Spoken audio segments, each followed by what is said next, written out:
नमस्कार मित्रांनो, कसे आहात? अपेक्षा करतो की बरे असाल.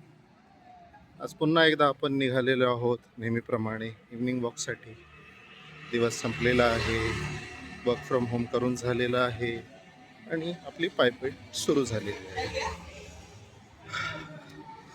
तर जानेवारी येता येता काय होतं की जो थंडीचा जोर असतो तो हळूहळू करून कमी व्हायला लागतो. जशी थंडी 15-20 दिवसांअगोदर होती, 2-1 आठवड्या अगोदर होती, तेवढा जोर आता काही राहिलेला नाही आहे. त्यामुळे मॅनेजेबल थंडी आहे, पण चांगलंच आहे. गरमीच्या अगोदर थोडीसं थंडीची मजा घेऊन टाकूया. आणि बाकीच्या गोष्टी म्हणायचं झालं तर तब्येत थोडीशी बरी वाटते आज. ताप तर नाही आलेला, ताप तर गेले 2 दिवस झाला नाही आला. सर्दीचा त्रास आहे, पण होऊन जाईल बरा थोड्या दिवसात, 3-4 दिवसांमध्ये. आवाजामध्ये पण इम्प्रूव्हमेंट येईल.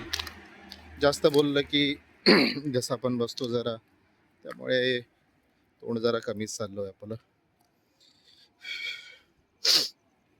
आणि आणखी एक गोष्ट, आज शुक्रवार आहे आणि फ्रायडे ईव आहे.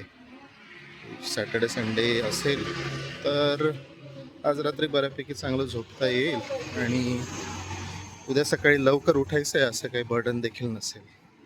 पण होतं माझ्यासोबत उलटं. जेव्हा वीकडेज असतात आणि जेव्हा सकाळी लवकर उठायचं असतं लॉग इन करण्यासाठी, तेव्हा मला फारच झोप येते. आणि आता उद्या जेव्हा सुट्टी आहे, सॅटर्डेची असेल संडेची असेल, सुट्टीच्या दिवशी मला लगेच जाग येते.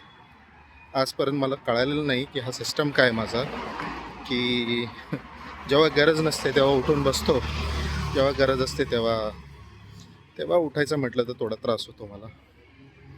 तुम्हाला पण होतो का? असेलच. तेवढे सगळे लोक आहेत. माझ्यासारखे माझ्यासारखा कोणाचा अजून एक्सपिरियन्स असू शकतो की त्यांच्यासोबत पण तसंच होतं आहे. तो रस्ता फार छान दिसतोय, एकदम क्लीन. पिंपरी-चिंचवड महानगरपालिका. मी माझ्या आयुष्यातली बरीचशी वर्ष, म्हणजे की आता माझं वय 37 सुरू आहे, 37 झालेलं आहे. तर आयुष्याची जवळजवळ 34 वर्ष मी नवी मुंबईतच राहत होतो. त्यामुळे दोन्ही ज्या प्लॅन्ट सिटीज आहेत त्यामध्ये राहण्याचा माझा अनुभव राहिलेला आहे. जेव्हापर्यंत मी इकडे आलो नव्हतो तेव्हा माझं मत होतं की वा, नवी मुंबई किती छान शहर आहे. नवी मुंबईसारखं तर शहरच नसू शकतं अख्ख्या जगामध्ये, अख्ख्या महाराष्ट्रात, अख्ख्या भारतात. पिंपरी चिंचवडमध्ये आल्यानंतर माझा तो जो गैरसमज होता, माझा तो समज होता तो दूर झाला. कारण पिंपरी चिंचवडसारखं शहर मी अजून तरी पाहिलेलं नाही. एवढं सुंदर, एवढं प्लॅन्ड, माणसं एवढी चांगली आहेत आणि मुळात मराठी माणसं आहेत. तर जरा चांगलं वाटतं त्या शहरात राहून, पुण्यामध्ये राहून. तर मी तर नुकताच इथे राहायला आलेलो आहे, त्यामुळे मला तर फार आवडत आहे. जे लोक इकडचे अगोदरपासून राहत असतील त्यांचा विचार कदाचित वेगळा असू शकतो की त्यांना इकडच्या ज्या अडचणी आहेत, नागरी सुविधांमध्ये असलेल्या त्रुटी आहेत, त्यांना जास्त पद्धतीने त्याची माहिती असू शकते. बरं आहे. महानगरपालिकेची निवडणूक देखील आलेली आहे. 15 तारखेला वोटिंग असेल आणि आमच्या इकडचे प्रचार तर फार जोरात सुरू आहे. प्रत्येक पक्षाचे उमेदवार येऊन जात आहेत, जनसंपर्क करत आहेत.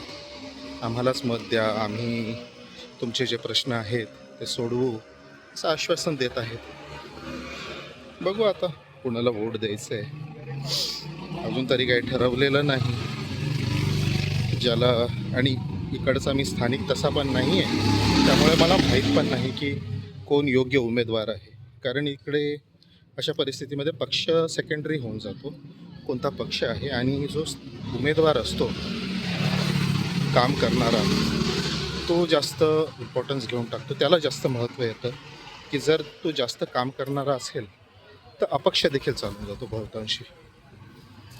एनिवे, ठीक आहे, चला पुन्हा बोलू आपण, पुरताच थांबूया.